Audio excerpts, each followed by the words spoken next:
আজকে আমার সাথে এমন ঘটনা ঘটলো। হ্যাঁ, তো চলো তোমাদেরকে কেসটা শুরু থেকে বলি। হ্যাঁ,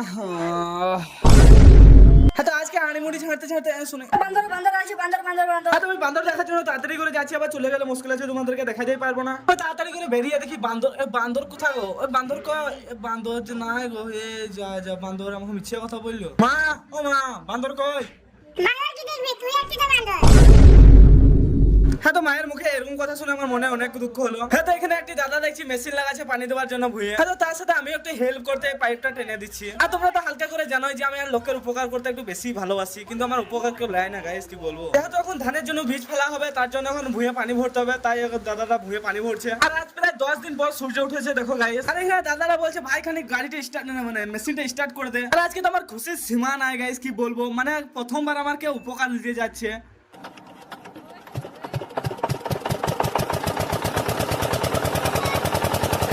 আর আমরা গ্রামের ছেলে বস, এইসব কাজ শিখে রাখবো না তো কি শিখে রাখবো। আচ্ছা, আমি এখন জেনারেটর মেশিন স্টার্ট দিই। তোমরা আমার চ্যানেলকে সাবস্ক্রাইব করো, লাইক করো। চলো বাই, দেখা হচ্ছে নেক্সট ব্লগে।